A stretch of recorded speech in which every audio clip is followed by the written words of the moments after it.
안녕하세요. 저는 몇 달 전에 이혼을 해서 혼자 아이를 키우는 40대 이혼녀입니다. 그렇다 보니 요즘에는 결혼 전처럼 혼자 살았던 때로 돌아가게 된 것 같아요. 아직 실감이 나는 것은 아니지만 이제라도 모든 것들이 제자리를 찾아 돌아왔다는 생각도 가끔 드는 것 같네요.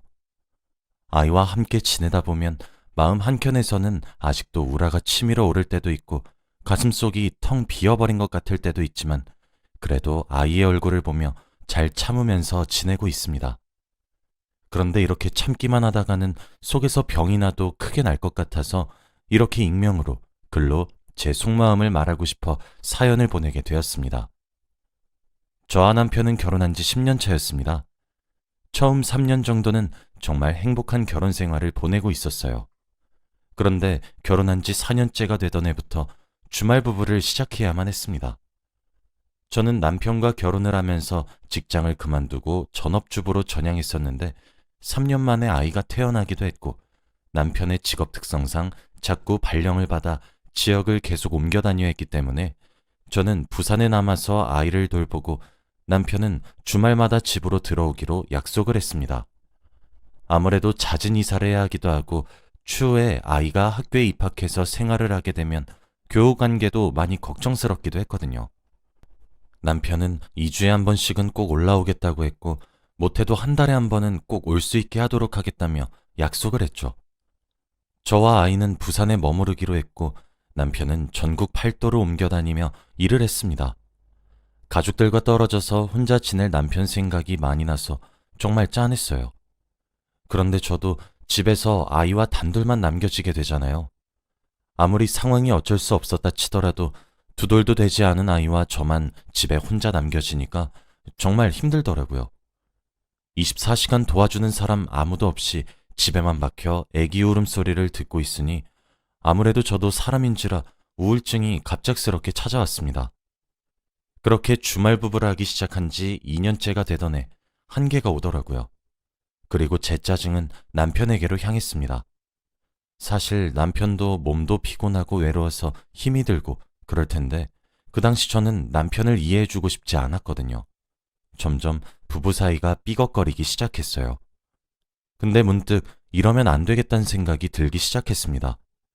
내가 왜 이렇게 우울한가 싶었죠.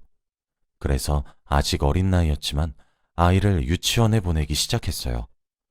그렇게 저는 오랜만에 자유를 되찾을 수 있었습니다. 아이를 유치원에 보내고 난 뒤에는 그래도 제 개인 시간이 따라올 수 있으니까요. 그렇게 지내고 있으니 문득 일을 다시 시작하고 싶더라고요. 다달이 남편이 월급을 붙여줘서 생활하는 데 문제는 없었지만 그렇다고 해서 넉넉하지는 않았거든요. 결혼과 동시에 퇴사를 해서 공백기가 5년 정도는 되었지만 아이를 유치원에 보내고 틈틈이 공부를 해서 저는 재취업에 성공할 수 있었습니다. 제 대학 동기 중 가장 친한 친구에게 도움도 정말 많이 받아서 가능했던 것 같기도 했죠. 제 친구의 이름은 미희였는데 미인의 회사에 재취업을 할 수 있었거든요. 제가 재취업을 하기 시작하자 주위에서는 제게 필요 없는 염려들이 참 많았습니다. 아이가 너무 어리지 않냐부터 시작해서 잔소리를 했죠. 그래서 저도 불량 엄마가 된 듯 하더라고요. 하지만 일을 해서 얻게 되는 성취감과 만족감이 제가 숨통을 트고 살 수 있도록 해주었습니다. 그래서 미희는 제게 은인과 다름없는 존재였어요. 미희도 저와 같은 워킹맘이었습니다. 그러던 어느 날 미희가 서울 지역으로 발령을 받게 되었어요. 그곳엔 제 남편이 일을 하고 있던 지역이었죠. 주말 부부를 처음 하게 되어서 많이 불안하다던 친구에게 저는 주말 부부의 선배로서 이것저것 조언을 많이 해주었습니다. 미희와 저는 결혼을 하고 난 뒤에도 한 달에 2번 정도는 만나는 정말 친했던 사이였기 때문에 부부끼리도 자주 만나서 안면이 있었죠. 타지로 가는 것에 대해 많은 걱정을 하길래 저는 제 남편에게도 말을 해놓겠다고 말을 하며 미희를 달랬고 시간이 흘러 미희는 부산을 떠서 서울로 가게 되었어요. 친구 따라 강남을 간다고 하더니 저와 미희 둘 다 주말 부부가 되어버린 것이죠. 그때까지만 해도 저희 부부 사이는 다른 부부들과 같이 투닥거리는 싸움 정도에서 그쳤습니다. 그땐 몰랐어요. 제가 제 무덤을 팠을 줄은 꿈에도 몰랐죠. 제가 직장을 다시 가지고 성취감을 느끼면서 저희 부부 사이는 좋아졌습니다. 저도 남편도 서로의 직장 생활을 응원했고 존중해 주었어요. 남편은 제가 취업한 이후로 매일 자기 전에 10줄은 넘고도 남을 짧은 편지를 항상 제게 보내왔습니다. 제가 건강해져서 보기 좋다. 열심히 일해서 복귀하는 모습이 너무 자랑스럽다. 사랑한다, 보고 싶다 등등 말이에요. 사실 주말 부부를 하게 되면 가장 큰 장점이 뭐냐면 시간이 흘러도 신혼부부처럼 지낼 수 있다는 점이에요. 아무래도 떨어져 있는 시간이 길고 붙어 지내는 시간이 짧다 보니 서로가 서로에게 더욱 집중할 수 있게 되고 그렇죠. 근데 이 장점이 유일합니다. 남편 또는 아이의 아빠가 필요한 순간에는 제가 그 역할까지 해야 되니 남겨진 쪽에선 상당히 부담이 되고 그렇죠. 어쨌든 미희는 서울로 올라갔습니다. 그런데 미희가 서울로 올라간 지 3개월도 채 지나지 않아 남편이 점점 무뚝뚝해졌어요. 매일 오던 짧은 편지들은 사라진 지 오래였고 못해도 꼭 한 달에 한 번씩은 집으로 돌아오겠다는 약속도 2달이란 시간이 넘도록 지켜지지 못했어요. 제가 전업주부였을 땐 남편이 살고 있는 지역에 아이를 친정에 맡긴 뒤 종종 찾아가서 반찬도 가져다 주고 그랬었지만 직장을 다니게 되니까 아무래도 그렇게 하기가 어렵더라고요. 점점 뜸해지는 연락에 의구심을 품고 있었습니다. 하지만 제가 전화를 걸면 받질 않는 것도 아니었고 제 부재중을 확인하는 즉시 다시 연락을 해오는 남편을 보며 괜한 의심인가 싶기도 했죠. 결혼한 지 시간이 꽤 흘렀으니 시들해질 시기인 건가 싶었지만 그래도 남편을 믿었으니까요. 제가 그렇게 혼자 북치고 장구를 쳤었던 그 시간들을 스스로 그렇게 치부해 왔습니다. 그렇게 남편이 바쁘구나 싶어서 한가해지기를 기다렸고 그렇게 6개월 정도가 흘렀어요. 사람은 적응의 동물이라고 하더니 남편이 가뭄에 콩나듯 저희 집에 오는 것도 익숙해졌고 점점 개인주의적으로 사는 것에 편안함을 느끼기 시작했을 무렵 미희의 남편으로부터 연락이 한 통 오더군요. 할 말이 있으니 만나자는 이야기였습니다. 미희는 10년 넘게 연애를 하고 난 뒤 결혼에 꼴이 난 아이여서 저는 미희의 남편과도 무척 친한 편이에요. 10년이 넘어가는 세월을 알았으니 친구처럼 지내는 사이죠. 저는 가벼운 마음으로 미희의 남편을 만나러 갔습니다. 약속 장소에 나가보니 평소에는 항상 온화한 웃음을 지으며 지내는 미희의 남편은 평소와 다르게 아주 냉정한 표정을 지으며 저를 맞이하더라고요. 분위기를 보아하니 예산일이 아닌 것 같았죠. 반갑게 인사를 하며 자리에 앉았습니다. 그런데 제가 앉자마자 제게 그러더군요. 연희야, 너 알고 있었어? 저는 뭐를? 오늘 뭐야, 분위기가 왜 그래? 무슨 일 있어? 라고 되물었습니다. 미희 남편은 너 진짜 몰랐냐? 라고 하더군요. 저는 알아들을 수 있게 설명부터 하라고 했습니다. 미희의 남편은 마른 세수라고 몇 번씩이나 입술을 달싹거리며 고민하는 듯 했지만 이내 제게 가방에서 서류 봉투를 하나 꺼내어 주더군요. 그리고 내 입으론 차마 못하겠다. 네가 직접 열어서 두 눈으로 확인해. 라고 하면서 말이에요. 저는 영문도 모른 채 서류 봉투를 받아들였고 열어보았습니다. 그 안엔 수십 장의 사진들과 미희의 휴대폰 속에 있었던 파일로 추측되는 대화 내용들이 서류로 정리가 되어 빼곡히 있더라고요. 사진은 둘째치고 뭔가 싶어서 대화 내용을 먼저 훑어봤습니다. 그 내용은 미희가 외도를 저지르는 듯한 증거 자료들이었어요. 종이 서류를 몇 장 넘기지도 않았는데 입이 정말 떡 벌어질 정도의 양이 정리되어 있더라고요. 저는 정말 깜짝 놀랐습니다. 뭐야 이거? 미희 지금 혹시 바람 피고 있는 거야? 라며 조심스럽게 물어보자 미희의 남편은 고리 때린다는 듯이 머리를 짚으며 연희야, 사진들까지 마저 보고 말해. 라며 제 눈을 피하며 제 물음에 답하더군요. 미희의 외도 사실도 충격적이었는데 그보다 충격적인 것은 바로 그 사진 뭉텅이들이었습니다. 사진들이 왜 충격적이었냐면 미희의 외도 상대가 바로 제 남편이었기 때문이에요. 특히 제 남편의 불륜 사실들 같은 것들을 너무 갑작스럽게 알게 되니 말문이 턱하니 막히더군요. 귀에 이명이 들리는 듯 했습니다. 눈을 비비고 다시 봐도 사진을 이리저리 돌려봐도 미희가 만나고 있는 사람은 제 남편이었어요. 그리고 미희와 제 남편이 주고받은 자료들을 보니 그제서야 거기 찍힌 몸이 제 남편이란 사실을 알겠더군요. 할 말을 잃고 멍하니 앉아있자 미희의 남편은 제게 냉수를 한 잔 떠다 주었고 너 진짜 몰랐어? 라고 하더군요. 이게 다 뭐야? 라는 제 물음에 미희의 남편이 말해주었습니다. 저번 주 주말에 미희가 부산에 내려왔다고 하더군요.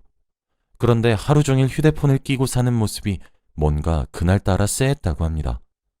미희의 어깨 너머로 휴대폰 비밀번호를 외우고 난 뒤 미희가 잠에 든 늦은 새벽에 휴대폰을 확인했더니 그런 문자들이 있었다고 해요.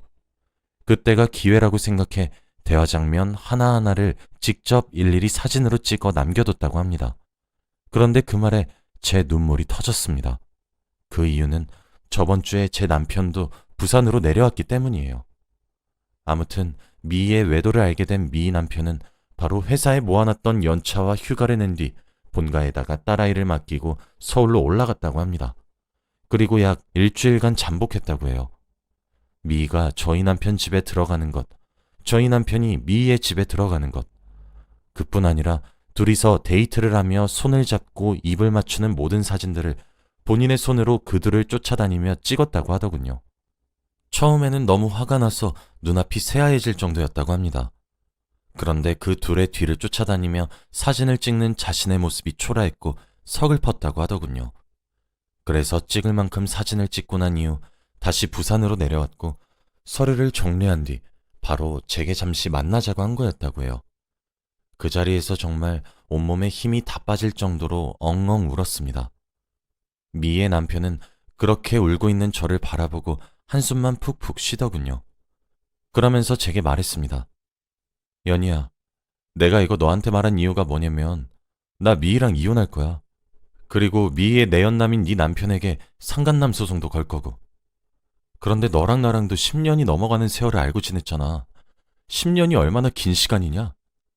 그래서 누구보다 나와 같은 피해자인 너에게 먼저 말해야 되는 게 맞다고 생각했다. 그래서 얘기한 거야. 나 오늘 변호사 만나고 왔어. 아마 내가 모은 증거들로도 충분히 이혼하는 것이 어렵지 않을 거라고 하더라. 우리 딸도 지금 내가 키우고 있으니까 계속 내가 키우게 양육권과 친권도 가져오려고 노력 중이야. 소송에 들어가기 시작하면 네 귀에도 분명 이 얘기가 들어갈 텐데 미리 아는 게 맞다고 생각해서 얘기했어. 정말 미안하다. 너도 이혼 생각 있으면 나한테 말해. 내가 모은 증거들 너한테 다 줄게. 미안하다. 라고 말이에요. 그리고 자리를 먼저 떠나더군요. 제게 은인 같았던 친구는 주말 부부를 하기 시작할 때 남편이 외도를 하면 어떻게 하냐며 걱정했었는데 본인이 외도를 하고 있는 것도 어이가 없는 와중에 그 외도 상대가 친구의 남편이란 사실이 여러분들은 믿겨지시나요? 슬픔과 분노, 그리고 배신감 등등 정말 부정적인 감정들이 소용돌이를 치듯 저를 감쌌습니다. 저는 집으로 돌아갔고 한참을 고민했어요. 그리고 바로 다음 날 연차를 내고 남편이 살고 있는 곳으로 찾아갔습니다. 남편과 미희는 일을 하러 간 시간이었죠. 솔직히 사진과 대화 내용으로 확신했지만 그래도 제 마음속 한구석에는 제발 아니길 바라는 마음이 컸었던 것 같아요.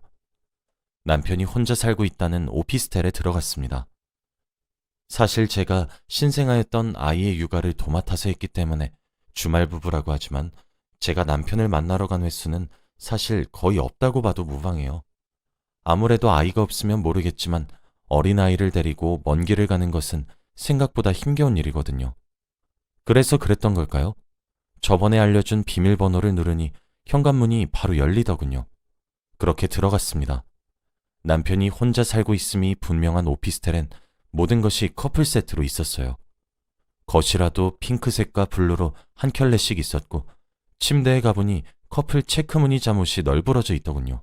어이가 없어서. 주방엔 커플로 맞춘 컵들과 접시들이 즐비했고 화장실엔 한 곳에 꽂혀있는 같은 무늬의 칫솔 2개. 직접 두 눈으로 확인하니 눈물이 먼저 흘러나왔습니다. 하다못해 소파 위에 놓여진 쿠션까지 하트 모양인데 맥이 탁 풀렸어요. 한참을 멍하니 서 있다 사진을 찍었고 그곳에서 남편이 퇴근하고 돌아올 때까지 기다렸습니다. 한참의 시간이 흐르고 나니 비밀번호를 누르는 소리와 함께 남편이 들어오더군요. 익숙한 웃음소리와 낯익은 듯한 여자 목소리와 함께 말이에요. 미희와 남편이 함께 팔짱을 끼며 들어오고 있었습니다. 둘 다 퇴근하고 오는 길에 오늘 저녁에 해먹을 반찬거리도 장을 봐왔나 보더군요.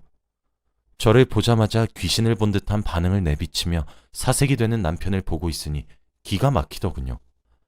뒤를 따라 들어오며 영문도 모르는 미희의 얼굴을 보고 있으니까 화가 치밀어 올랐고 그대로 달려가 머리채를 잡고 흔들기 시작했습니다. 미희는 그제야 상황이 파악된 건지 비명을 질렀어요. 그 개판인 꼴을 보고 있던 남편은 모든 게 자신의 죄라며 미희 머리채를 잡고 있던 제 손을 어거지로 떼어놓고 자신의 등 뒤로 미희를 숨기더군요. 누가 보면 제가 상간녀인 줄 알겠습니다. 그 모습에 마지막 희망이 산산조각으로 부서졌어요. 그대로 오피스텔을 빠져나와 기차역으로 가기 위해 택시를 잡으려고 했습니다. 남편은 그런 저를 뒤늦게 쫓아나와 붙잡더군요. 연희야, 미안해.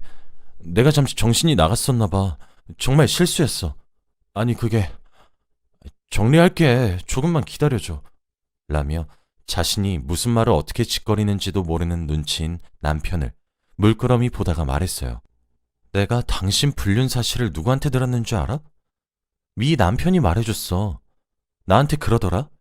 자기 이혼 소송 중이고 당신한테 상간남 소송 걸 거니까 나보고도 이혼 생각 있으면 자신한테 연락해달래. 자기가 모은 증거 자료 친히 무료나눔 해주겠다고 하면서. 그리고 난 오늘 미 남편에게 전화 걸어서 증거 자료들을 나눠달라고 부탁할 예정이야. 법정에서 봐 이 나쁜 놈아. 라고 소리를 지르고 남편의 얼굴에 침을 퇴뱉고 자리를 떴습니다. 택시를 잡고 서울역을 향해 가는 도중 제게 끊임없이 전화를 걸길래 다 무시했어요. 그랬더니 문자가 오더군요. 촉새 같은 남편은 곳에 미희에게 다 털어놓은 건지 미희도 제게 실수였다며 이혼 소송이 무슨 말이냐며 말 같지도 않은 소리를 적은 문자를 보내왔습니다. 그렇게 또 예상치 못한 증거들을 확보하게 되었어요. 부산에 도착한 후 미희 남편에게 그 두 명이 제 남편이 살고 있었던 오피스텔에 살림을 차렸던 사진들도 보내주었고 저희들은 그렇게 이혼을 함께 준비했습니다. 이미 미희의 남편이 상담을 받고 있던 변호사님께 제 처지의 상황도 함께 맡겼어요.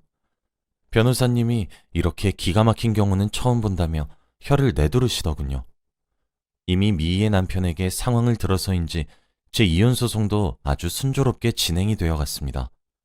그리고 저도 미희에게 상간녀 소송을 걸었어요. 당연히 저와 미희의 남편 모두 승소할 수 있었고 남편과 미희는 저희에게 각각 2,500만 원씩 소송의 위자료를 지급해야 했습니다. 그리고 이혼 소송에서는 양육권도 저희에게 빼앗겼어요. 저희 집이나 미인의 가정이나 둘 다 아이가 있어서 면접 교섭권을 빼앗진 못했지만 매달 양육비와 재산을 많이 가져올 수 있었습니다. 뒤늦게 미희와 제 남편은 서로의 배우자에게 용서를 구하고 가정으로 돌아오겠다며 애원했지만 저희는 받아주지 않았어요. 저희로서는 배우자가 저희 몰래 다른 이성과 만남을 갖다 못해 교제까지 한 사실 그 자체로도 많이 충격적이었는데 그 상대가 친구의 남편과 아내의 친구라는 사실이 너무 커다란 상처로 남았거든요. 저와 미희의 남편은 지금 나름대로 상처를 딛고 새로운 출발을 하려고 노력하고 있습니다. 참 뭐 같은 상황에 엮여서 더 이상 미희의 남편과는 이전처럼 친했던 사이로는 돌아가지 못할 것 같지만요. 제 긴 이야기를 들어주셔서 감사해요. 모두들 저희의 새로운 출발을 진심으로 응원해 주시길 바랍니다. 날씨 변덕이 심한 요즘 다들 건강에 유의하시길 바랄게요. 감사합니다.